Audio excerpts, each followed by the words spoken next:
Welcome back, everybody, to the Culture Based Podcast. I'm Dustin. He's Blake. And we're back with episode 31. It is already almost halfway through February at this point, which is crazy to me. I feel like 2023 just started. That's where I'm at mentally. It did not, though. It's not. Actually, 2024 just started 6 weeks ago. But hey, so last week, Blake, we talked about some pessimists, and we're going to kind of recap that in a second. But this week, we're going to talk about skeptics and critics and ideal culture. And I think we'll discover, as we kind of hinted to last week as well, that there's going to be some benefits to having these people on your team that we may not have expected before. But before we get into that, I want to remind you at the Culture Base that we're here to help leaders know what they're about, show where they're going, and build scalable teams to get them there. If you're listening to this on an audio podcast platform, we're glad that you're here. We'd love for you to rate and review this podcast. Leave a 5-star review would be really super helpful. If you're watching this on Instagram, hello there. So glad to see you. My camera angle is different this week because my camera decided to have a mind of its own today and just shut her down. He goes, you know what? I'm not Monday and today. None of that. So instead, you get my good old MacBook webcam. We're all about quality here. So we're just wanting to make sure. Audio is all that matters, apparently. We give you the best. I mean, that's what they say. Yeah. But I think you're missing out if you're not watching on YouTube. So there's a lot of visual aids, a lot of waving of the hands, a lot of facial expressions. You're missing all of that if you're not watching us on YouTube. And if you are watching us on YouTube, we're so glad that you're there. We'd love for you to hit the thumbs up button to like this episode, subscribe to our channel, and ring the bell so that every time we drop new content, you are notified of that. I want to remind you as well that you can find us on social media, Instagram, YouTube, LinkedIn, Facebook, all of those at The Culture Base, BASE. Or you can dig in a little bit deeper at theculturebase.com. And while you're there, click on the free 30-minute strategy session button. If there's anything that we're talking about in any of these episodes or any content that we're dropping on our social media channels that interests you or feels like it would give you an opportunity to develop a scalable team, then we would love to chat with you about that, come alongside you and your team and make you the hero.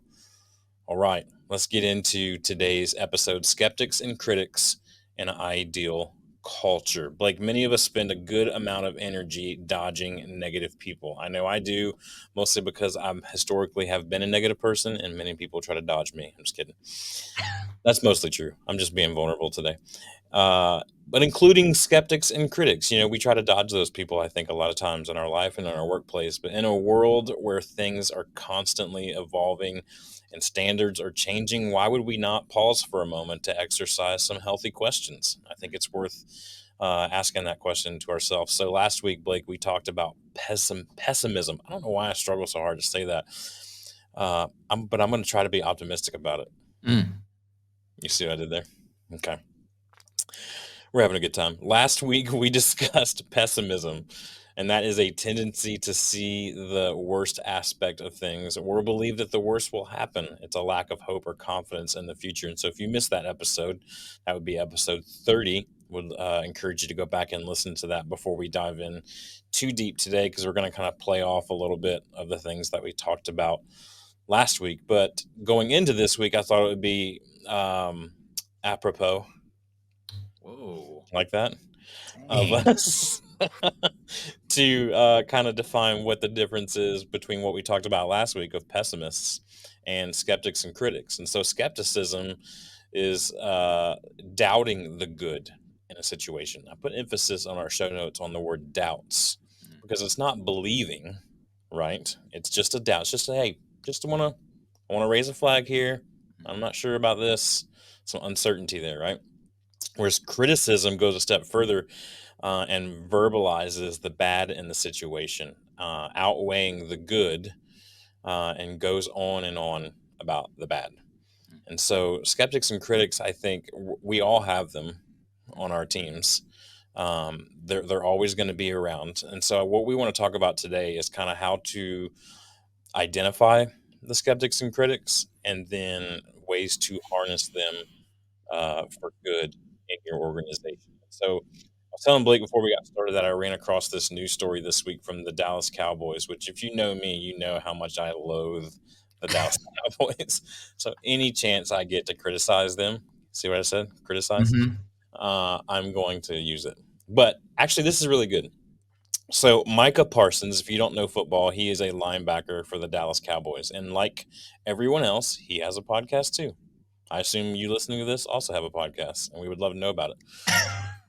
So, Micah Parsons has a podcast called The Edge. It's on the Bleacher Report platform.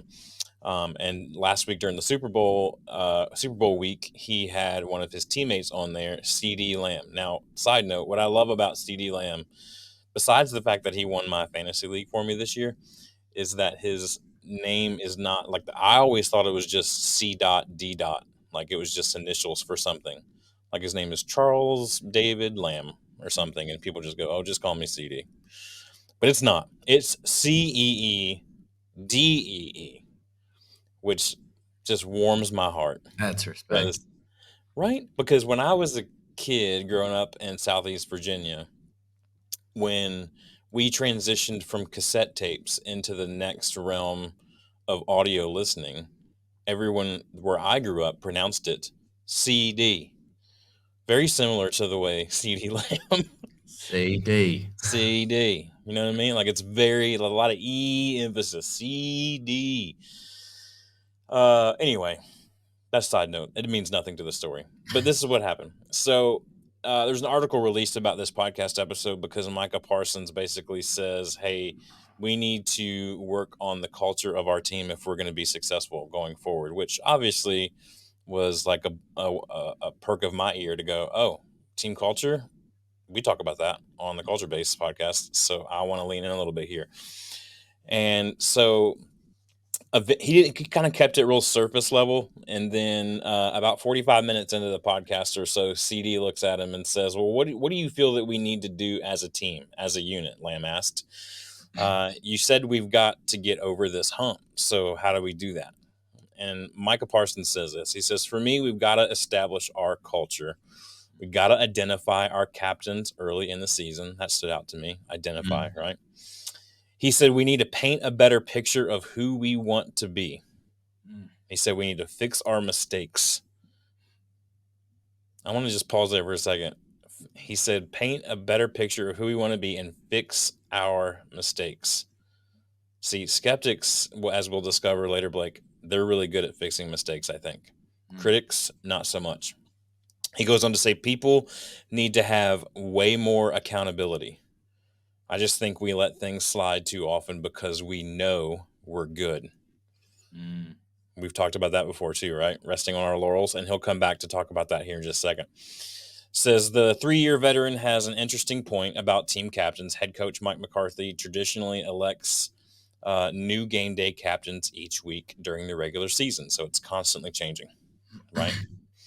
While it's a way for more players to step up and share in their leadership role, it may also be a contributing factor as to why any sort of clear-cut team identity can often be so difficult to pin down in the locker room. Parsons also hinted at a tendency for the Cowboys to coast on their reputation when things are going well.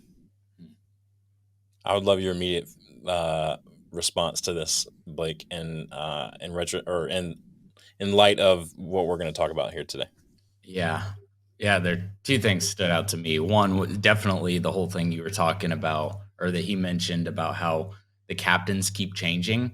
Like there's no consistency. And so much of building a good team culture has to do with consistency and roles and responsibilities and knowing where to look immediately. And it I love the idea of developing leaders, but developing leaders is not giving them 100% leadership and saying, run with it. Let's see what happens here. It's saying, you want to be a leader, keep working until you are that leader, and then we'll give you the title or whatever. But to me, they're leaning on the idea of positional leadership being the thing that pushes leadership, and positional leadership, which says, I'm this position, therefore, ergo, you need to listen to me and follow me, that doesn't fly. Like, that's not permission-based leadership.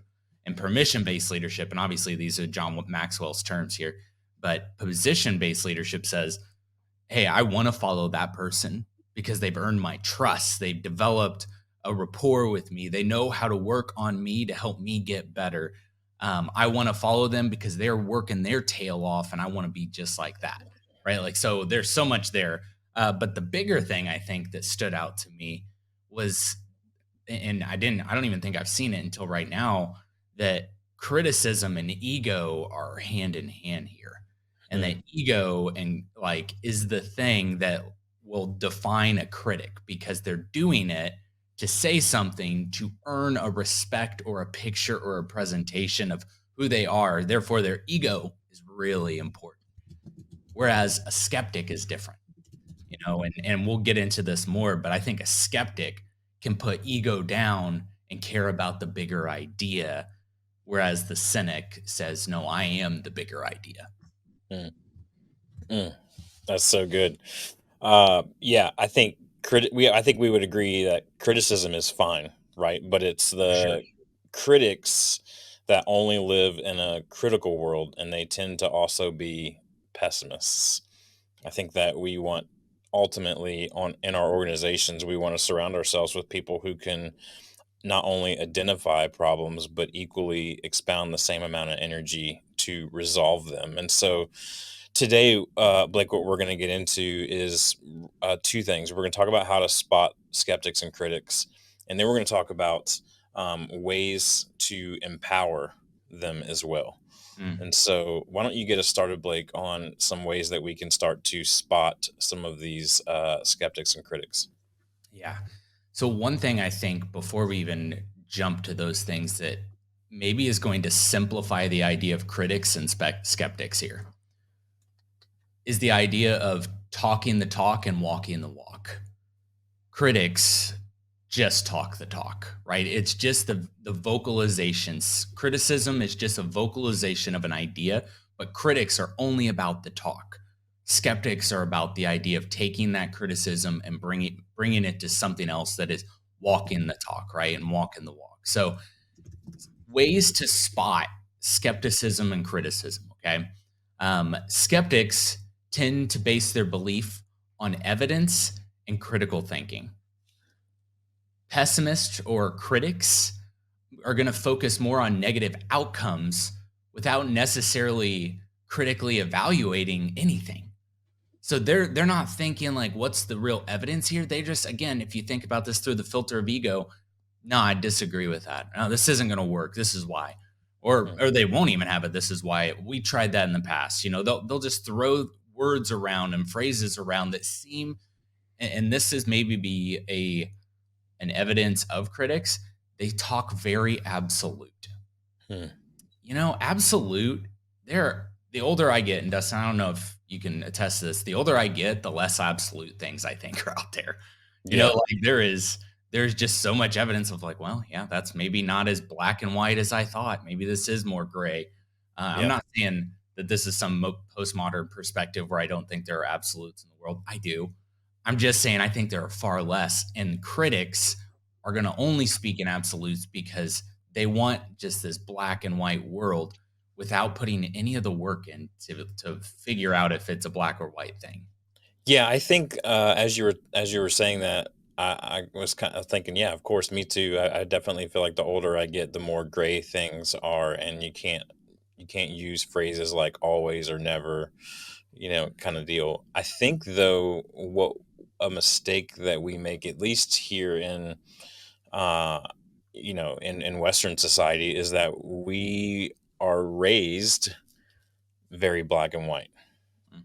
I'm not talking about race or color. I'm talking about like we're raised a very clear line of this is right and this is wrong.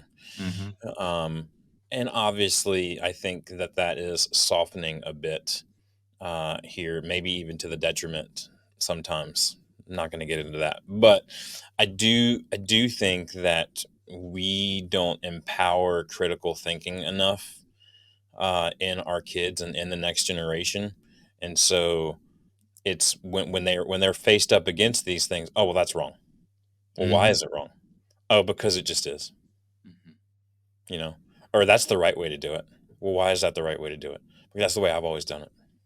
Yeah. Yeah, Very like that doesn't. feelings based too. Yeah, yeah, that's no way to lead. Uh, I mean, how many times have we sat under a leader? I know you and I both have before, Blake. Sat under a leader that says they don't like something, and we go, "Okay, not a problem. What don't you like about it?" I don't know, just don't like it. yep. It's like, well, that's not critical thinking Mm-mm. at all, and that doesn't help those that you're leading at all either. So yeah, I totally get. There's no. I'm not saying there's no. There's a whole lot less gray than what we were raised to believe. Yeah. Yep. I think another thing with spotting the difference between skeptics and critics is their openness to new ideas or new perspectives or new solutions. Like skeptics are definitely open to considering new ideas, but they're going to require some convincing evidence, right? Like they're going to need to see the idea of new is not like necessarily natural to them. So to both critics and skeptics, they don't like it, right? So but they're open to it as long as there's evidence and maybe time for them to believe it, right? So I think the word trust and with skeptics is really important. So the Mm, idea to get to a point of trust where they're like, you know what, I see it now, I see that it worked, and I see that it's worked over time. I trust it. Pessimists, they're gonna live on the cognitive bias that this new thing isn't going to work. And every little thing that happens, they're going to be like, see, I told you, even if it's completely contrary and showing the thing that is actually working. They're just going to be like, no, it doesn't work. And be like, no, we just scored. And they're like, no, no, no, but it wasn't a good score. Like, what? Like, I don't care how ugly it is. That they care how ugly it is. They care whether they were right or they were wrong. And if they finally get proven that they were wrong, what do? They protect their ego and say, well, everyone could be wrong sometime. We're all human. Gosh, like you know people who have said this. We've been people who have said this, right? yeah, yeah. They just we laugh about it because we look back at 10-year-old us who was that way. And some people just don't get past that 10-year-old us because their ego's Mm, so important yeah. because they have to be right. And the idea of these new ideas, like they're just going to dismiss them without any consideration. And those aren't team players. You got anything on that? No, it always warms my heart when you use cognitive bias or really cognitive anything. I know it's cognitive dissonance is like your tombstone phrase, Yeah. but I just love it. That's all. I Thanks. totally agree with what you're saying. Continue. Oh, man. So kind of staying on that same area, like going towards the idea of change. So those are more like new ideas, but like when we're changing something, skeptics are definitely going to be cautious. They're going to want to understand the implications before they embrace it. It's Mm, really hard for optimists. Skeptics and critics will look the same if you don't spot these things. mhm, And I think it's important, especially because a lot of leaders tend to be extroverted. They tend to be very like visionary. And you're going to see these people like sticks in the mud. But if you don't see that the skeptic is there to actually get the mud out of the way and pave a good path for the vision, you're going to miss out on the gold of skeptics. Go ahead. yeah, I was just gonna say, I think we're all leaders have a tendency to be. Well, I don't really know any leaders that aren't extremely opinionated. Mhm. They have strong opinions about all the things, even if they're like, this is a gray area. It's they still have strong opinions, and I think what what we need to be careful of when we're identifying these things, because I think how to spot skeptics and critics is not just about looking outward, but it's also about looking inward. Yeah. As people that are leading your organization, whether you're leading from the bottom, the middle, or the top, it doesn't matter. And so I think the difference is there a selfish ambition in your criticism Mm, or in your skepticism? mhm, I think a lot of times we can be skeptical or critical because we fear what we don't know, mhm. and we don't want to change, or we have our preferences and quote the way we've always done it, like we talked about last week. Yep. We have those moments and we just go like, nah, it ain't broke. So, you know what I mean? Maybe it is broken, or maybe it's not that it's broken, that you're criticizing and kind of analyzing here. Maybe it's more so that it's just not weak enough to sustain our growth. Or sorry, it's just not strong enough to sustain our growth. That it's too weak to move us into the future, right? It's the reason we see bridges repaired periodically, Yeah. right? It's the bridge is still working. It's Yep. still a bridge, but there was a skeptic that said, "Hey, it's been 40 years. The earth has shimmied around quite a bit in the last 40 years. Maybe what say you go ahead on and replace that bridge?" Yeah. Well, the bridge is fine. It's not Yeah. falling down. Well, not right Exactly. now. It's not. You know what I Yeah. mean? So it's like, but we can get so like in our heads about the things, and we can become such so territorial, Yeah. I think. And I think that's the stuff that we need to watch out for, not only in ourselves, but in our team as well. Yeah. And when you and we'll talk about ways to like empower the skeptic here in a minute.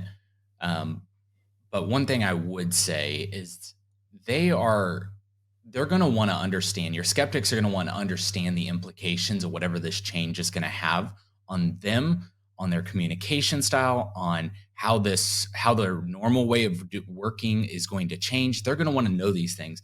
And if you haven't thought about any of that, you're going to get a skeptic who's ready to like lose it. And so one way to really take care of the skeptics who are going to help empower this change if they buy into it is by thinking through some of those things ahead of time. Okay, giving them responses. Don't just get emotional. Oh, you just always say this. You're always ready to put a hard stop or a hard no on this. Um, Again, see that as a superpower and just say, hey, there are areas I haven't thought about and I need your help. And we'll talk about more of that here in a minute. But yeah, so thinking more about another way um, that to see the difference between skeptics and critics is thinking about solutions. Like this is one of the biggest parts that Yep. identify the difference between a skeptic and a critic is skeptics are solution oriented. They care for this stuff. Their whole first to say no and then to say okay like has a lot to do with their care for the solutions. They're seeking practical ways to address concerns or uncertainties, whereas pessimists are just going to dwell on problems without actively seeking solutions.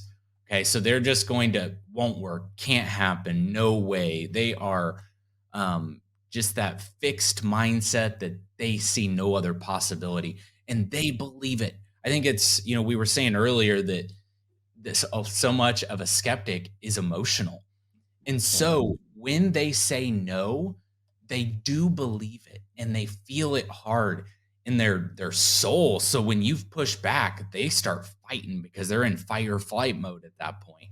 And I mean, I think and I don't want to give critics such a bad rep because I don't think that one is only a critic or only a skeptic. I think critics can go through the ashes and become skeptics. And I know I've been there. I remember one time I was in a group kind of brainstorm where we were talking about some stuff one time and someone said something and I was so quick to be like, you know what, I don't think I agree with that. And I didn't even have like substance. I just started off saying, I don't think I agree with that. And someone's response, I think, woke me up to be a skeptic. And the person's response was, huh, go figure. And I was just like, oh, I do that a lot then. I go to that a lot. I don't agree with this before I even think about the funneling the situations. Like I've done it where I've said something and someone said to me at a whole nother time, they're like, hey, will you just hear me out first? And I was like, damn, I'm that way. And I need to not be that way. I need to let my ego take a blast, take a hit, feel the wound, heal in the right way, and become a skeptic who hears and listens. Okay. Because it isn't just introverts who are this way, it's extroverts too. It is the visionaries too. So I think it is important to be able to see that, okay, critics can grow into skeptics. And Mhm. it's important that we help them get there. You have anything on that one? No, I was just gonna ask you, kind of leading into our next one, what it looks like when there's success. I think a lot of times when we're thinking about skeptics and pessimists and critics, we think a lot of kind of excuse. We talked about already a little bit, kind of excuse oriented responses Mhm. to success. So what is so the thing is done, you've solved the problem, you've got on the other end of it. Now you're in a room full of your kind of key team players. In that situation, Blake, how can you identify who is playing what role in terms of skeptic, critic, pessimist? Yeah, so when there's success in something, skeptics are still going to be cautious about the success. I think there are a lot of people who are like, "We won, hooray!"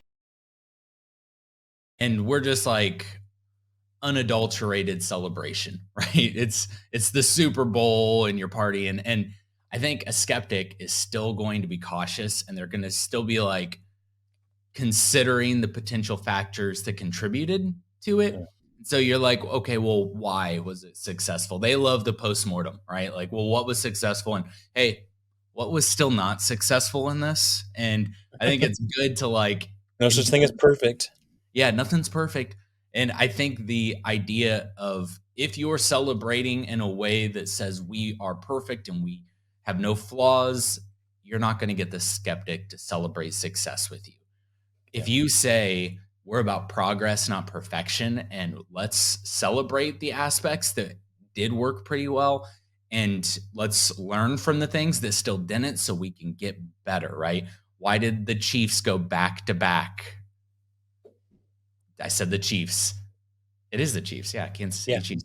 How yeah, did the Chiefs go back to back? It's because they focused on the things that they did well, but then they also worked on the things that they didn't. I mean, why couldn't they just, roll on the coattails of last year winning it all? Because they know that what got them there last year won't get them there this year. And so they're constantly adjusting, constantly getting better. So I think that's where it is for skeptics. Pessimists, they're just going to downplay it, right? They're going to be the true stick in the mud. They're going to dismiss the success. They're going to look for reasons that it was actually a failure and we just got lucky, yeah, and they're going to see luck as not good enough, right? And I'm okay with luck. I like getting lucky. Like there's good stuff there to having happy little accidents, as little Bob Ross would say. yeah, Um, but they're just going to see it as all negative and are just going to bring the culture down. yeah. Yeah, that's great. I think it's time for us to kind of move into ways to empower the skeptic. Now, we're going to focus on empowering the skeptic and not the critic over this last little section here, because hopefully you've been able to synonymously identify critics and pessimists kind of in the same category here. And in terms of our conversation, for the sake of our conversation last week and this week, that critics um, tend to lean in that pessimist realm. And so, what we really want to hone in on for the rest of our time with you today is to talk about how you can empower the skeptics rather than write them off. Is super important. And so, to kick things off, I just want to say this, and we've kind of hit on it a little bit already, but just to super like clarify simply, boldly, that for your skeptic, they have to be willing to not leave it at a judgmental statement. They have to be willing to do something about it. And so I think Blake's going to kind of get us here in just a second into practically what that looks like. But I love this phrase. I heard it years ago back when I was living in Indiana. And I use it all the time, especially when people like to come to me and complain about things or to be skeptic about things or to be pessimists or critics about things. I'll say to them, I say, listen, in order for a change to happen, a change must be made. Which Mm, it sounds like, yeah, no duh, obviously. But I think we get stuck, like that stick in the mud reference that Blake has mentioned a couple times already. We get stuck into thinking that we can complain our way into a difference. mm. We can Amen. complain our way into a change. Yeah. But unless we're willing to change what's happening, whether it's from us, from those that we're leading, whatever. Unless we're willing to make a change, no change will be made. Mm. So, in order for a change to happen, right, a Yeah. change has to be made. Yeah. So, I think that's important to kind of as foundational groundwork for your skeptics. If you can get them on board with that, then you've got yourself a really great skeptic. Yeah. Yeah, and so as we start to talk about all the things to help empower your skeptic, right? Like these are the things of like, hey, know about your skeptic, know the things that make them tick. Um, Good skeptics are going to call out items that could be issues, but and they are willing to go into the unknown and offer up suggestions for possible solutions. So the thing that I like to do with skeptics is um, it's easy for skeptics to go critics because that's just kind of a quick natural tilt to go to the what's not working, the critical part of it. But in order to help your critic become a skeptic or to empower your skeptic to be a better skeptic, tell them to bring you 1 to 3 ideas for the solution. Hmm. Okay. Hey, I need you. I know you've got stuff. I know you can see this problem in a way not other people can see it because you're the one calling it out. Okay. You saw it, which is awesome. Bring me 1 to 3 solutions and bring me your favorite one. I'm going to ask you what your favorite solution is and what your suggestion is because I trust what you've got to say. But if all you're going to do is bring me the problem, I don't I don't just need an alarm that is silent. I or one that just tells me there's something wrong. I need one that has a plan that brings me into a solution. So, bring me 1 to 3 ideas for a solution. Let me know what your suggestion is. So for your skeptic here, ways to empower them is to provide evidence-based information. So whatever it is that you're bringing here, offer solid evidence and data to support the potential benefits of a certain solution or some course of action. Like skeptics are more likely to trust Hmm. information that is backed by reliable evidence.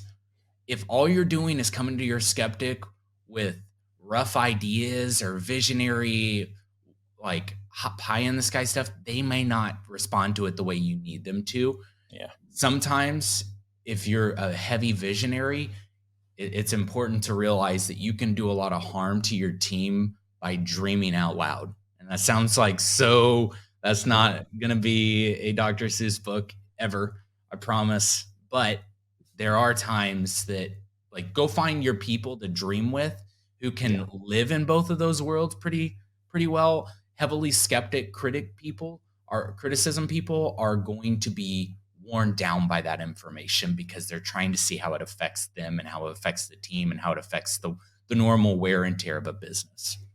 Yeah, we often talk about the things that, or I often talk about with some of my coaching clients in the world of creativity and brainstorming sessions and things like that. That we need the skeptics in the creative process because they're gonna be the ones that are gonna poke the holes and see the things that we didn't see because our heads are so much in the clouds that we need them to poke those holes. Where we Yeah. don't need them is in that like initial brainstorm session. Yeah. They will ruin your brainstorm Mhm. session, Mhm. and they will be miserable, and everyone around in that room will also be miserable. But where you really need them is that next meeting where you're gonna go, okay, we have all these ideas. Let's really sift through the ones that we can actually Mhm. pull off. Right, Yeah. that's where you really want your skeptics. I think something else you can do, Blake, to empower your skeptic is to encourage critical thinking. Like Mm. these people are already thinking critically in a sense, right?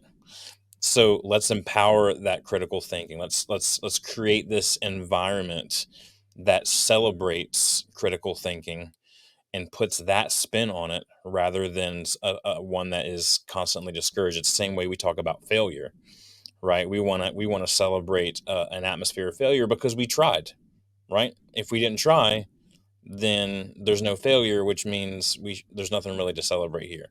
And so, in the same way, you want to take that skeptic or the skeptics on your team, and you want to go, I see you are a person who has a great standard of evaluation. Mhm. I would love for you to really dig deep into this critical thinking, and help them critically evaluate information as it comes across their desk. Yeah. And very similar to that, think of your skeptics like your beta test. Okay? Like you've already come up with the idea, you've looked at a lot of these things. Encourage them to experiment and test on small scale. They're So going to good. feel good about the idea that it's a small scale solution here. They're going to say, I'm going to gain evidence based information here, whether this works, what doesn't work. Um, they are your beta group. Use them well. And they're going to feel ownership in this too. They're going to feel like, oh man, I just got a great opportunity for involvement here instead of being pushed aside all the time like I'm the person who's not useful. I'm just the stick in the mud. They're going to feel the sense of ownership and control, and it's going to increase their investment in finding a good solution. So I think it's really important as you're going through these things to address the concerns and the risks as you go through things for them. Again, this is empowering them. If you are already thinking ahead of time to help them, and you say, hey, here's some things we need to think about. We need to worry about this a little. We need to think about this concern. And here are some other risks. What other risks do you guys think? Oh, man, they're going to be like, okay, good. Already there. I don't even have to waste my brain power because they're seeing this already. Now, let's get into it because they've already started on a path that I'm ready to get into. Hmm. So that's so important, which kind of leads us to the very last thing. Lead by example. If you aren't willing to do it, skeptics aren't going to buy into it Hmm. because they've been a part of organizations, they've been a part of teams where it's a very positional type of thing, like you were talking about with the Dallas Cowboys potentially, right? Like it's very positional. Someone said to do it, weren't willing to be down in the mud themselves.